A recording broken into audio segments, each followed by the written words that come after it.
Hi, this is Bobbi Newman from the CPRE Knowledge Hub. I'm here today with Brooke Axiotis from the Iowa State Board of Education. Brooke, thank you so much for joining us today. Thank you for having me. How long have you been on the state board? I've been on since 2014. Okay.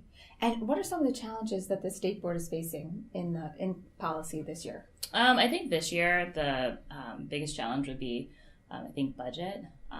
We have a lot of things that the governor and the legislature have initiated and that we've been working on the department with. But now with the lack of funding, we're not really sure of the future of these programs, like the teacher leadership compensation program, the early literacy warning program. So the future of these without increased funding is I'm not going to say it's in jeopardy, but it's challenging right now. So. Can you tell me a little bit about the early literacy warning system? Sure. In 2013, Iowa, the legislature passed early literacy law. And basically what they did is that they saw that Iowa's numbers were declining. So we used to be third in the nation in early literacy. And then we fell to the middle of the pack. And so the early literacy law basically creates an early warning system. And they saw that literacy between the kindergarten and third grade is really important, and it's a really important measure for success. So if a child does not know how to read by the end of third grade, then their chances of dropping out later on and not being successful in school are greatly increased. But if the child is proficient in reading by the end of third grade, then they're going to be more successful in school and then hopefully in life after school. Good.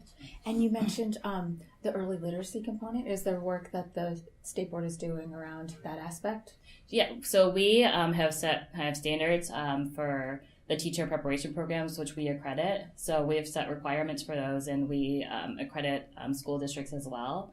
So we've set standards, kind of guidelines for them to follow. And then we've also been, we actually just got a grant from NASB, working on early literacy. And so we're going to be working with the Department of Education to develop the standard of care, which we hope to implement in schools, and also get buy-in from the teacher preparation programs and have them, because right now what we see is that a lot of teachers, we think this is something that we have identified that's something that's important, but we find that a lot of teachers aren't able to teach literacy, especially to children K through third grade.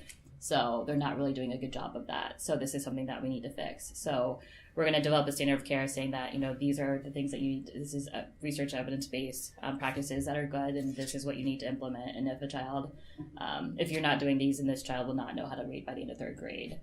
Are there any other policies that you're working on as a state board that you'd like to share with other states? Well, one of our, so on our board, we have priorities. So we set our priorities every year. And so one of our priorities actually has, it's been a priority ever since I've been on the State Board of Education, is reducing the achievement gap, and especially focusing on early literacy. And it's something that last year we talked about at our retreat when we decided that that should really move up to the top of the list. We talk about reducing the achievement gap every single year, but then every single year it's just we talk. Mm-hmm. And so we really thought that with the early warning system that's been developed in Iowa, and then Iowa has also developed a website where you can go online and you can look up. So we live in a certain district, Greenwood Elementary School. So I can go online as a parent and I can look up at Greenwood Elementary School and I can see and it breaks it out by race. So African American students, Hispanic, Latino students, Caucasian students. So where are they? And then it shows 3 years, so 2013 to 2016, and it'll show the proficiency of those students in areas such as reading and math. And so it'll break that out, and you can see the progression over years. So maybe your school is getting better, maybe it's getting worse, but at least that kind of, because this is something that's not going to be solved by just schools. This is something that takes a community. It takes the parents' involvement, it takes the school's involvement, it takes the administrator's involvement. So I think this is something that where the parents can look at that and take ownership. And, if it were me, I would go to my school where my son is and I would say, this is something that I'm concerned about. What can we do to fix this? So I think that's a really good website that they've developed in there. They launched it last year, so they're in the process of they keep on coming back to us and then we get feedback. So I think that's really great. But yeah, reducing the achievement gap is something that I really do think the early literacy piece would really help with that as well. So thank you very much for joining me today. I really appreciated learning more about Iowa. Thanks. This is great. Thanks.